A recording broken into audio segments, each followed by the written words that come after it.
One time I came up with this, the 4 ifs that make life worthwhile. I think I got this when I was in the Carmel Library, Carmel, California, one of my favorite places to study and do a bit of research. And I remember that day when I put this together, the 4 ifs that make life worthwhile. Speaking of preparation, here's what I said. The 4 ifs are, number 1, if you learn. That makes life worthwhile. You've got to learn. You've got to learn what it's all about. You've got to learn what's going on. You learn by trying. You learn by error. You learn by doing it right. You learn by doing it wrong. You learn from other people's experiences. There's all kinds of ways to learn. Never cease your quest for learning. Never stop learning. It makes life worthwhile if you learn. Then I said, the second if that makes life worthwhile is if you try. You've got to do something with what you've learned. See if you can raise a garden. See if you can start a business.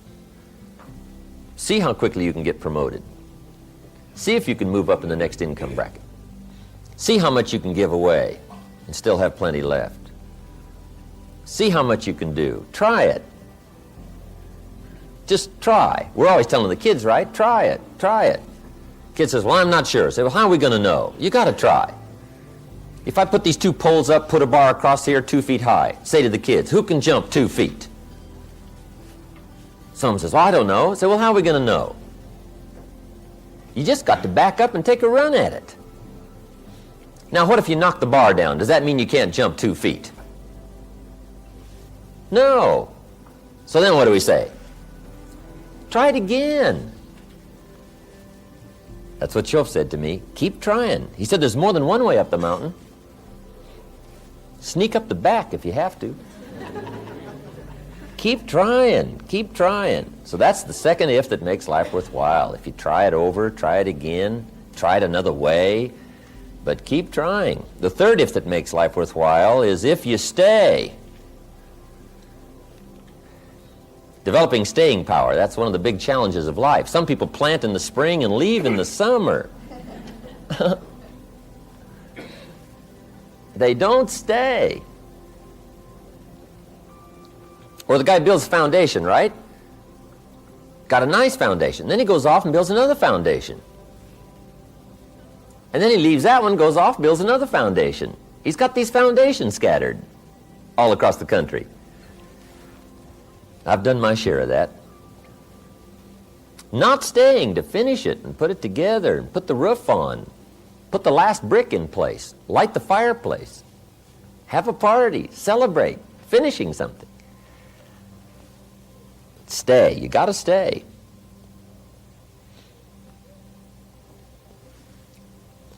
We asked one of my good friends, Jim Cardwell, in Phoenix one time. I said, Jim, what are you good at? He said, starting over. So that's one of my better things, is starting over. He's a character. Asked him if he was good at any particular sport, and he said, yes, skating on thin ice.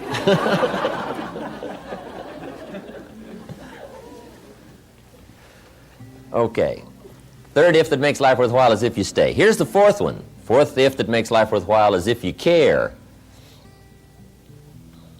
The incredible capacity for humans to care. But if you care at all, you'll get some results. If you care enough, you'll get incredible results.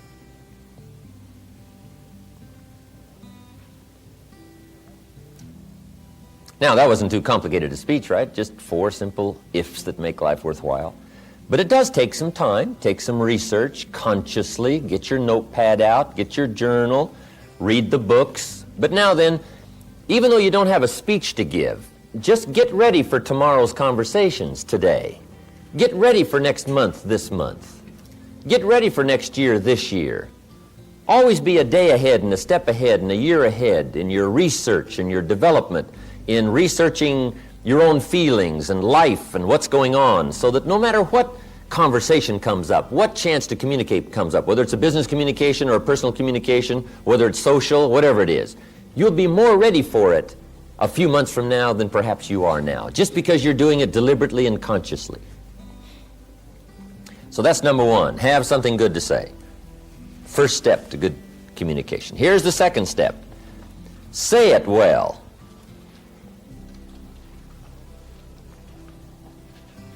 Part of communication is saying it well.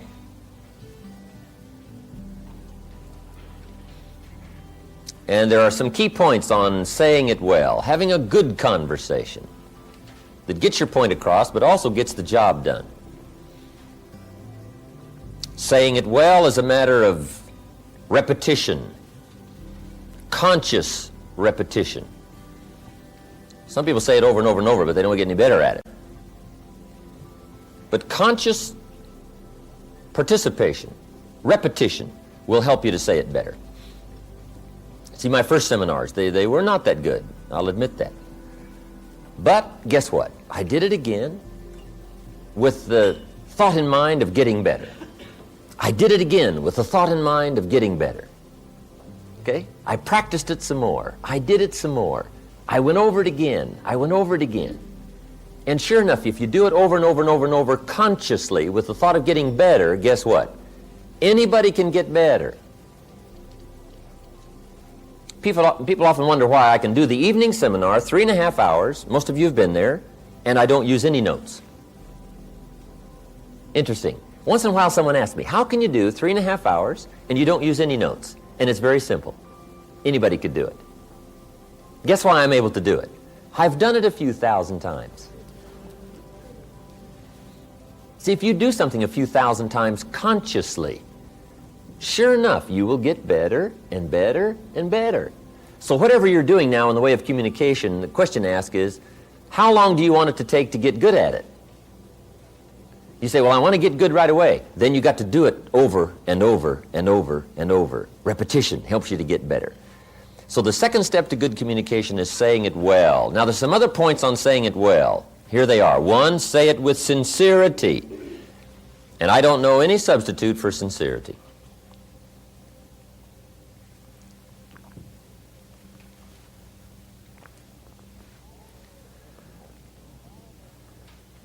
Almost everybody wants the feeling from someone else that you are being sincere, that you're not playing games with me,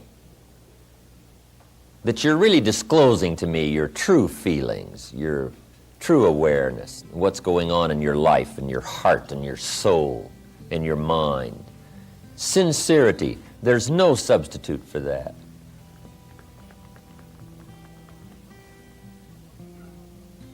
Once in a while, someone asks me, when the seminar's finished, they say, look, Mr. Rohn, everybody's gone now, but tell me the truth now. That story you tell about meeting Mr. Schoaf when you were 25 years old, and he hired you, you went to work for him, spent 5 years with him, he taught you the principles, how to turn your life around. He said, now that's just a story, right? That didn't really happen. Isn't that just a story to make all this sound good? Isn't that interesting that somebody would ask me if that was just a story or not, or if it really happened? To be sincere, it's got to be true. You just can't come up with sincerity telling an erroneous story. Now, you might make it sound sincere, but sure enough, someday it'll come back to haunt you. Saying it well is saying it sincerely. Saying it well is saying it accurately. You don't want a lack of credibility to creep into your communication. So you just got to be sincere. Tell the truth. The truth is so powerful, you don't need to dress it up with fiction. Another part of saying it well is saying it with brevity. Don't linger too long on any one point, because I got a good disclosure for you. The human attention span is short. You can't linger too long on any one thing. You've got to move along. So brevity. I used to tell long stories. And I stretched them out so long, people forgot the beginning by the time I got to the end. And now the end doesn't make much sense, right? Because you can't hook them both up. I just drug them out too long, too long. People get weary. You just got to practice being brief, being brief, being brief. Short, short. Attention span is short. The best practice on this is to practice with kids, because their attention span is really short, right? And they don't mind telling you, right? You start talking to the kids, right? And kids say, how long is this going to take, right? I mean, right away they get the feeling you're going to take 30 seconds. And you should only take 10, right? I mean, they get bored right away. So short, short. Make your stories short. Be brief in your illustrations. If you're going to say, here's something that happened to me one time. Don't give people a feeling now that you're about to launch into a 20-minute story. Just make sure you get the feeling across that you're going to be brief. It isn't going to take long. You're going to get the story across. And I guess part of that is our high-powered, speeded-up way of living, especially in this country. But it is true. If you want to be effective in communication, you've got to be brief. On any one point, you can't linger long. And I think I've lingered long enough on that point. Next, saying it well is saying it with style. Now, part of style is your personal style. And this involves a whole lot of things. It can involve gestures. It can involve facial expressions. You talk with your eyes. You know, you speak with your facial expressions as well as with your words. Some people talk more with their hands. That's part of your style. Gestures, all of that. Now here's the key on this, is to develop your own style. However, be a student of style. First, have something good to say. Second is to say it well. Consciously say it well. Practice saying it well. Get to where the words come more clearly, more freely. Things you used to stumble over when you talked a year ago, you just correct that. You just correct it and correct it so that now it flows better. Shorten the stories, used to be long, now they're shorter. You just do all that consciously, so that you get better and better at it, saying it well. Okay, here's the third step to good communication. And this is so important. Read the effect you're having. When you communicate, see, that's just major.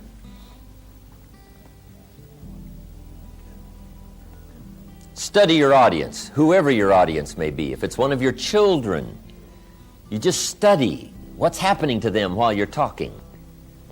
Right? Look in their eyes, look in their face. Analyze what's going on between you and whoever you're talking to, another person. Whether it's a business conversation or a social conversation, you've got to be keenly aware of what's happening to whoever you're communicating with. Now, a real challenge is communicating with an audience. We had about 1,200 people the other night in Orange County, right? And I've got to make sure that everybody from down here, down in front, way in the back, how to gather up 1,000 people's attention, right, for the 3.5-hour period. Now, that's a real challenge. I didn't used to be that good at it. In fact, when I first started lecturing, I was hardly aware of my audience. I was so absorbed in my notes and my material, guess what? They could have all got up and left, and I would have never known it. I wouldn't have missed them. I'd have just kept right on talking, right? Because I was so absorbed in the material, I was so absorbed in trying to say it right and do it right, that I was not aware of what was going on with my audience. But you've got to read the effect you're having for a really effective communication. Now, if it's just an informal communication situation, you can just ask the question, do you read me? Right? Does it make sense? Did I say it well? And you get this feedback right. So you can actually start checking how you're doing with somebody if it's informal. You can just ask. Okay? Now, what you've also got to learn to do is read some of the subtle things that are going on with whoever you're talking to.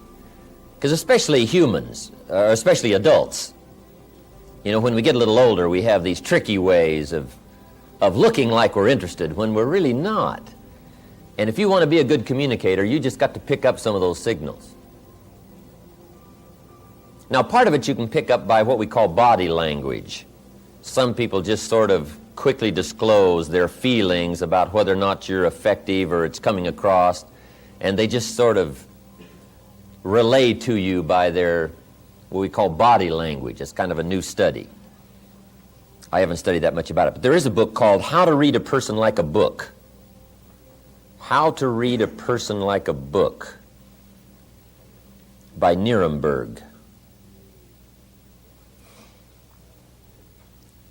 You just might make a little study on that. Now, don't get too involved in it, because sometimes you can so watch somebody in the way they blink their eyes, and you know, you're looking at their ears and looking at their hair, and now you get too carried away in trying to figure out, you know, all about them. But you can get some indication.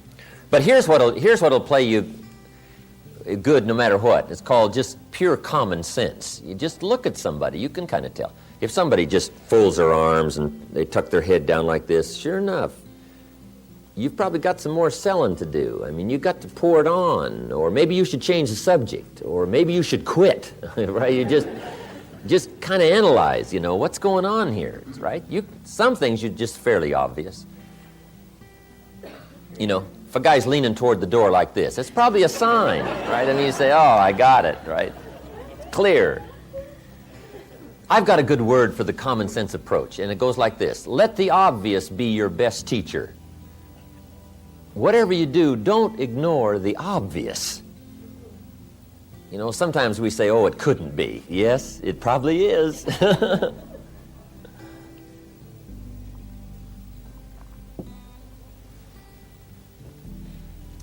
But adults especially, sometimes this is a bit tricky.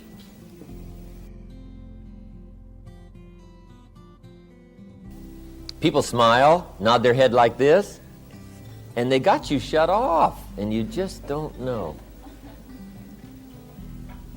Okay. Because in good communication, you cannot mistake courtesy for interest. Sometimes people will be courteous, but that doesn't mean they're interested. Now, if you mistake their courtesy for their interest, now, see, you've lost the hold on good communication. Also, you can also develop a sense of picking up signals. I think the women probably have it over on the men when it comes to this sort of sixth sense of being able to tell, no matter what the situation looks like. Women have this uncanny gift. I guess men can develop it, but women already have it. You know, the antenna is out. I mean, they pick up signals nobody else can pick up. I mean, the men don't have a chance. I think part of it is because until the industrialized society came, women were primarily the protectors. The man was the provider, right? He was gone. He was out there getting the game or whatever, and the woman was the protector.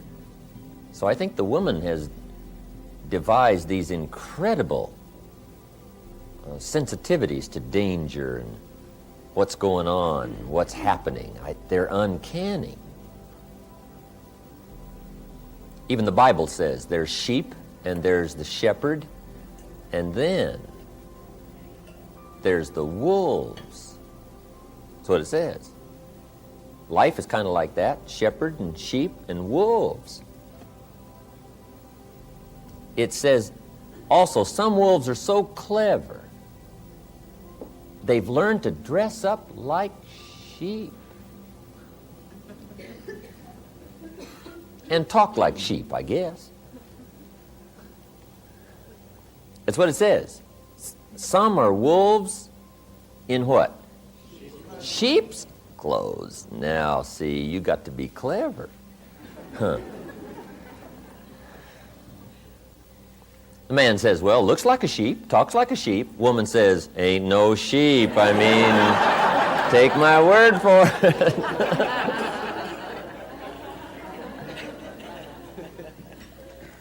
But that's that long developed instinct, I guess, right? In the middle of the night, she says, wake up, something isn't right out there. He says, right? I mean, he's gone, right? She says, no, something. right? She has this uncanny sense. So that's part of, being able to read is picking up, Mr. Schoaf called it signals. He says we all throw off signals, vibrations. I don't understand all I know about that. But have you heard the expression, a dog can tell whether or not you're afraid of him? I guess that's true. We throw off a certain kind of signal, and animals, right, they just pick it up. They pick it up. They know. And you can't fake them out, right? You can say, I'm not afraid of you. Dog says, who are you kidding, right? I mean, come on.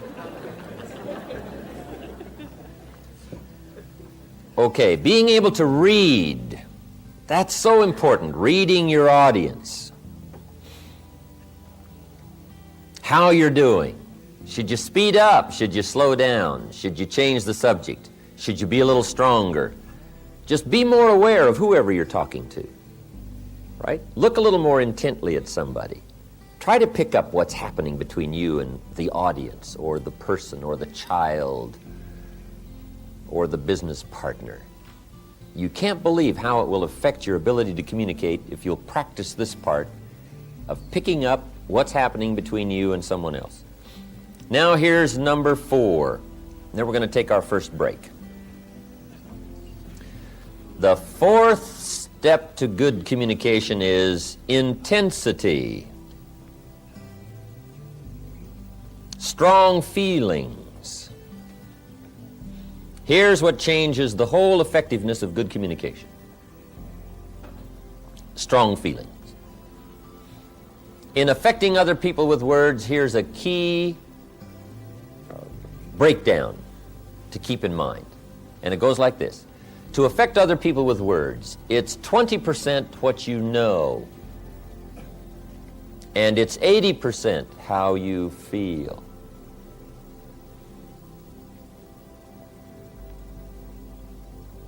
Feelings and emotions changes the whole outcome of communication. Intensity, words loaded with emotion, have the best effect.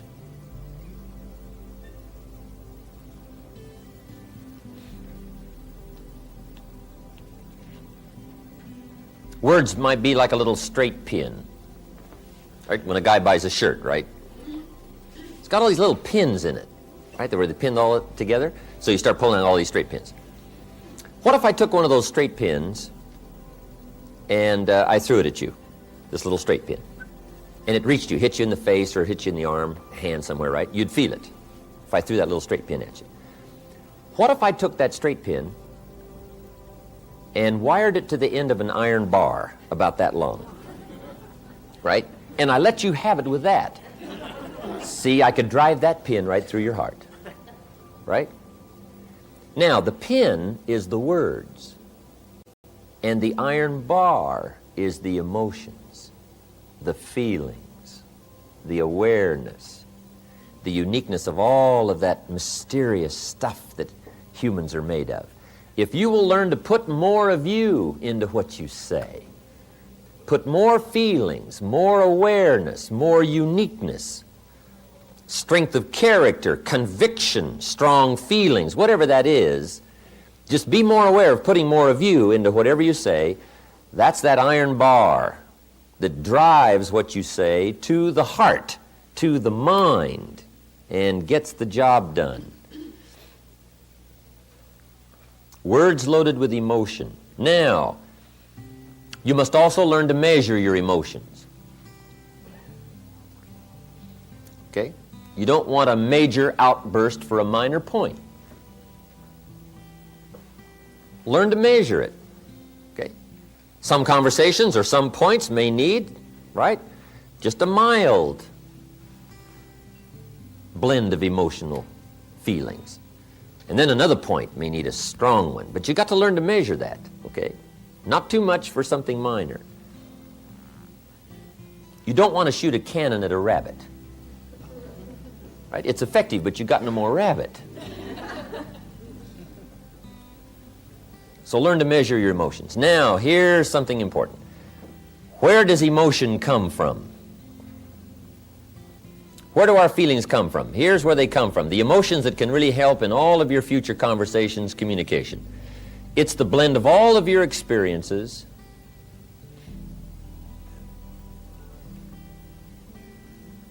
and how they have affected you.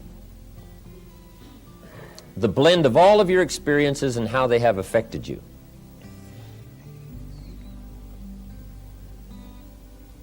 That creates now your emotional content, creates your emotional vitality and worth. So that's part of the getting ready experience on the emotional side. Be aware of your feelings. Be aware of your emotions. And as that experience grows, now when you get ready to talk, you've got the blend of knowledge and the blend of feelings to put into your conversation. And that's what creates the power.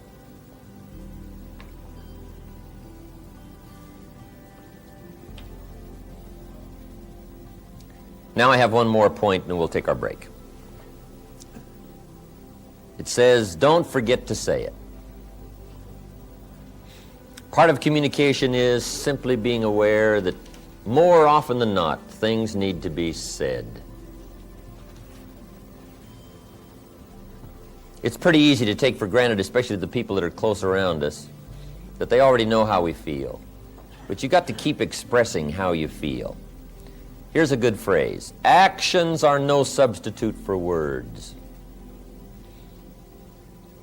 Now, we've used the other phrase, right? That words are no substitute for action, and that's true.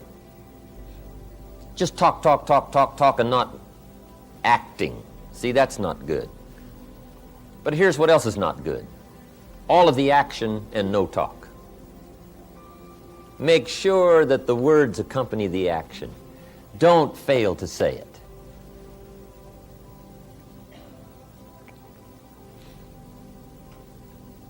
Probably one of the greatest difficulties in married life is this breakdown in communication, not clearing the air often enough, not keeping this open dialogue going constantly.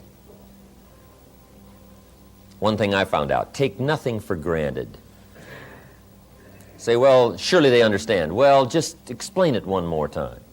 Just say it one more time. Don't take a chance that whether they know it or not. Bring up the subject again. Make sure it's clear. It's too easy to let it slide and not make it clear.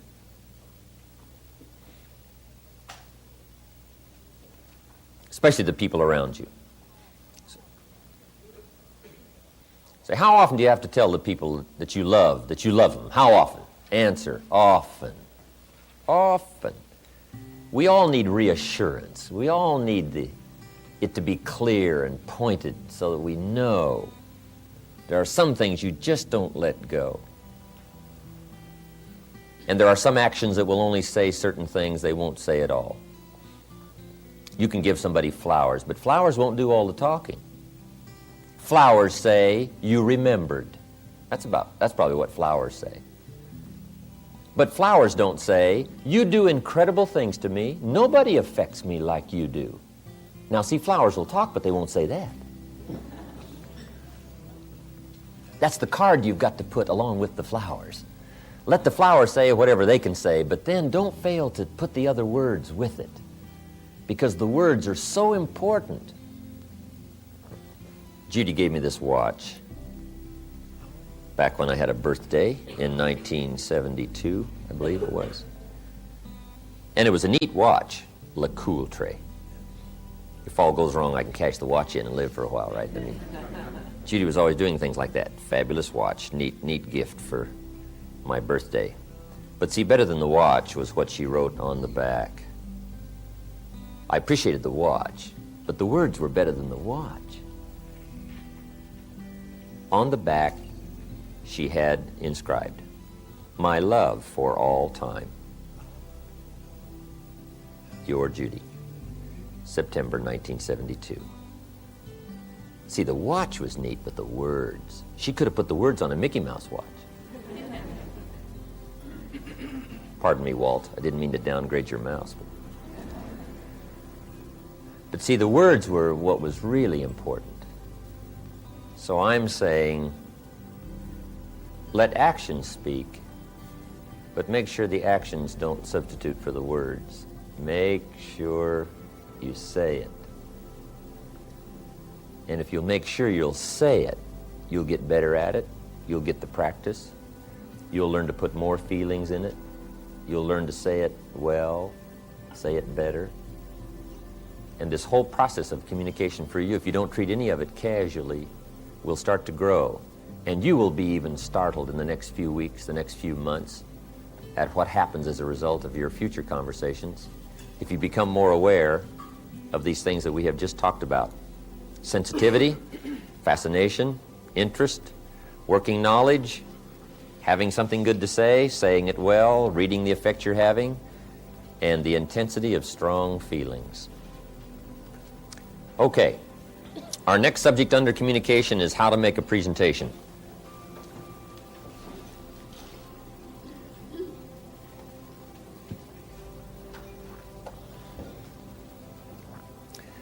And whether it's a presentation to a child, or a presentation to a business client, or a sales presentation, or whatever kind of presentation, we're all making presentations all day long, every day, business, social, personal, whatever.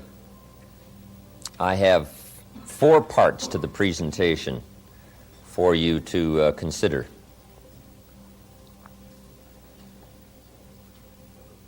Here's the first one, identification.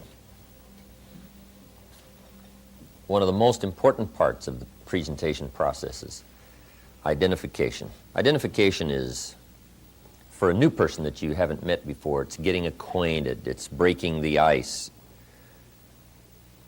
It's building a bridge between you and someone else, establishing contact, getting somebody's attention. So it's a very important part of the presentation process. Sometimes those first few seconds, sometimes that first minute is just so important to establishing rapport, establishing contact. Somebody once said, you never have a second chance to make a first impression. So sometimes how those opening seconds go is very important. But that's identification. Getting acquainted. Some people find this easy. Some people find it more difficult. What we're doing is, pointing it out so that you can start working on it deliberately instead of haphazardly, or instead of just letting it go, wondering why things aren't going well. We just pick it as a part of the presentation so you can go to work on it. Identification. In identifying with someone, one of the best ways is to pick something you have in common to get the conversation started with.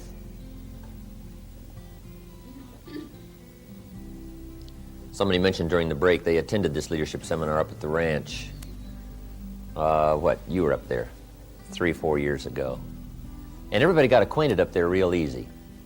And the reason is because when you met somebody new, you would say, hi, how are you? Did you get as lost as I did trying to find this place? And everybody says, yeah, I got lost too. And that immediately starts this, little more friendly process of getting acquainted simply because you had a recent experience that you could talk about.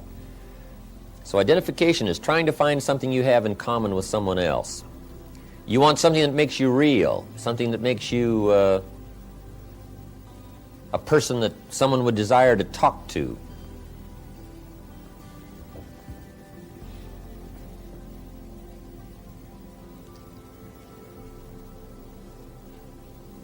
In the identification process, we use this little mental phrase. We want somebody to say, me too. Say, well, here's what happened to me. Somebody says, well, me too. I got lost. They say, well, me too. Here's how I felt. Someone says, I understand how that feels. Me too. Here's a reaction you don't want. The reaction called, so what?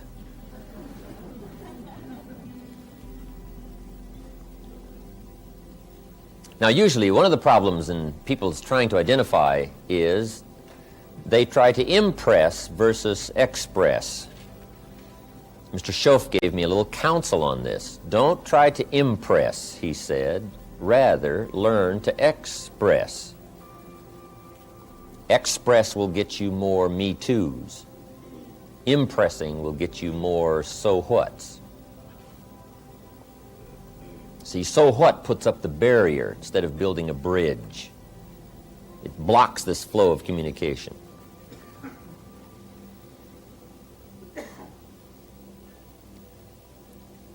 Usually when we introduce somebody, the introduction's usually full of so whats. One of the biggest challenges I have in doing seminars is to overcome my introduction. Usually an introduction, you know, you have to give your list of credits. But when somebody gets through with he's president of this and vice president of this, and he's got several companies, corporations, does business around the world, those are pretty well so whats. And I guess we consider it sort of standard, the so whats. So one of the first things I do when I come up on the platform, and I get the polite applause, and I understand it's polite applause. It's just part of the routine, right, that we go through. If you take that serious, you're in trouble, right? But, you get the polite applause. So I walk up, after all these credits, right? And I can tell the people are, saying, who is this guy? And is he really all he's cracked up to be, right? You can just feel all this going on in the audience. So I usually try to just, break that down just as quickly as I can by saying something like, I appreciate the warm welcome. Did you hear what the cow said to the farmer on a cold winter morning? Right? Thanks for the warm hand, right? And it goes over about like it did here, right? I mean, it just sort of, hangs out there. And that's to kind of let people know that, we're not interested in the chairman title or the president's title. We're here to just, talk person to person. And part of that is just an attempt to identify, to let everybody know you're not up there to talk down at them. You're not there to try to impress them with your success or anything else. We're there to really share ideas. But that's always a challenge. And every person and every audience is a brand new challenge. Every time you talk with somebody, it's a brand new challenge to identify. Now here's what you must do with someone who you already know. Re-identify. You don't get this identification process once when you get to know somebody and then it's forever over. You must constantly re-identify.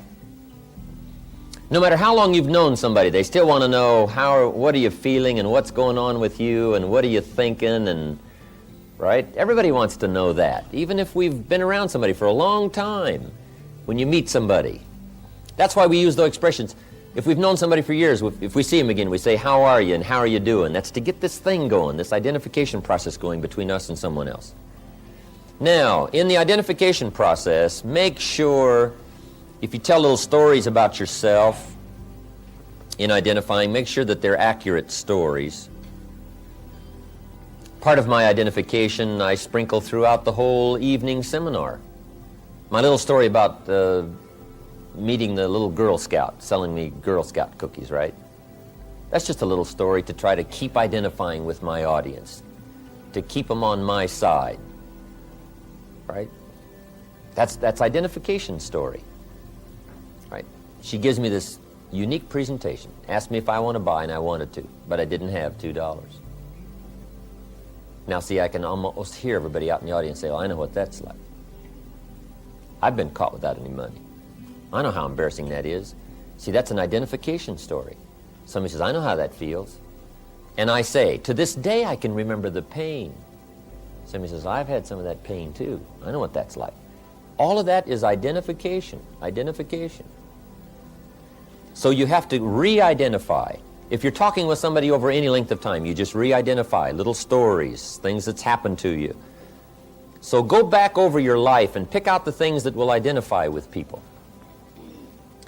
Now you've got the challenge of also identifying with a variety of people from different backgrounds and different businesses than your own.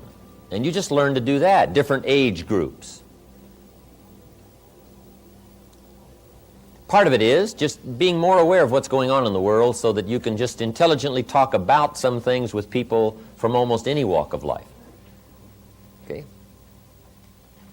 Jesus, the master teacher, was probably one of the great identifiers of all time. He had this incredible knack of talking to somebody with language that they understood what he was saying. One day he said to those around him, "Today I'm going to teach you how to fish." Guess who he was talking to? A bunch of fishermen. He said, "Gentlemen, today we're going to have some lessons on how to fish. Only I don't want to teach you how to fish for fish, because you already know how to do that. What I want to do is to teach you how to fish for people." Now, see, he couldn't have chosen a better identification. He didn't say, "I'm going to teach you how to recruit." I mean, what do they know from recruiting? No. He said, "I'm going to teach you how to fish." Now, when you're talking to fishermen, that's clever, right? You don't say recruit when you're talking to fishermen. You say fish. See, that's incredible. You just learn when you talk fishermen, talk a little fish talk, right? If you talk to lawyers, just talk a little lawyer talk. I mean, you just learn how, right? Go sit in the courtroom and, learn a little lawyer talk if you're going to talk to lawyers. Or get in trouble and go to court, right? And sit on the witness stand and whatever. Just so that you can learn to identify. See, I've been through it, I know it, and analyze who you're talking to and see if you can't pick out certain ways to identify. Now, of course, there's some stories that are common to us all. And sometimes it doesn't take much of a story to identify.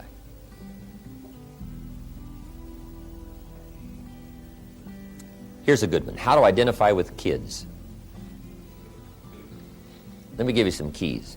First, read all their books. One of the best ways to identify with kids is read all their books.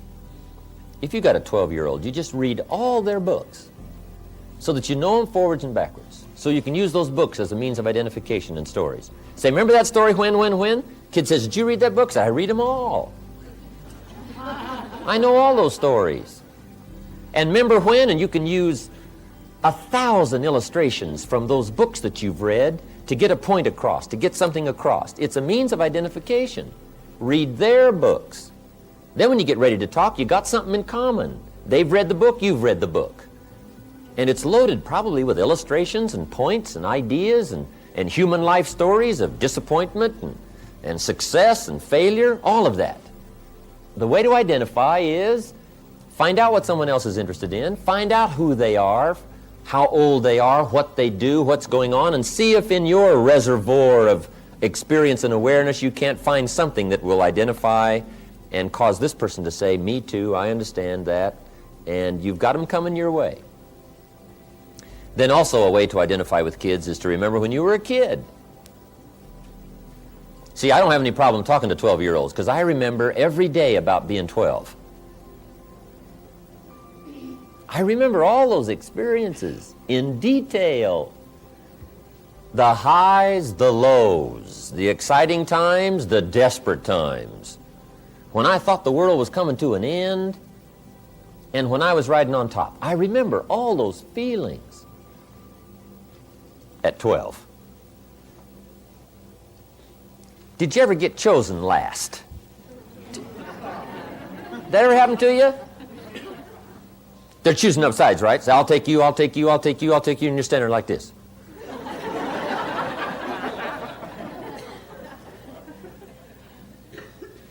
See, all you got to do is go back over, search around in your life. You can find 1,000 ways to identify with all kinds of people from your own life experiences. Okay? You don't have to go anywhere else except to your own life to come up with all kinds of ways to identify with anybody. But here's what you got to do. You got to do it consciously. Consciously, deliberately. What can I pick? What can I think of that will help this conversation, that will get my idea across? Who am I talking to? Oh, yes, here's what I'll use. Right? Your mind just, like a computer, starts picking up all these things. This is why it's so important to keep a journal. And when you think of a life experience and say, oh, I could use that life experience in a variety of ways, you put that life experience in your journal, you go over it, you think about it. Then when you get ready to talk, it's instant recall. You'll remember it. And you can't believe what you can do with people from all walks of life, business, social, personal. If you will learn the identification process, do it deliberately, Pick out things that you have in common, feelings you have in common with everybody. Okay? Identification. And then pick up stories from all kinds of life situations that are similar to yours. Somebody had a feeling of disappointment. You say, I know what that's like, but I'm going to use that story to illustrate disappointment. Just be aware, the movies you attend and the books you read and the stories you hear. Be a gatherer of life's experiences so that you can use them all for points of reference and points of identification. When a teenager watches the movie Gone with the Wind, they see one kind of movie. When you're in your 20s and 30s and you see Gone with the Wind, you see a different kind of movie. Right? When you get along into your 40s, 50s, sure enough, it's a different kind of movie, because now you're reading between the lines. Now you're sensing what the real tragedy was, what the complications of life were. It's altogether different at 40 than it is at 14. Same movie, only now you're seeing it. You're picking up all the different parts of the story and the feelings of the story. It's getting to you. But that's part of the identification process. Just be more aware of what you see and what you read and what's happening to you, so that you say, oh, there's something I could use, there's something I could use. I'll use that. The next time I talk to people like this, I'll tell them this, I'll tell them this, I'll use this story. That's part of the identification process, building this bridge.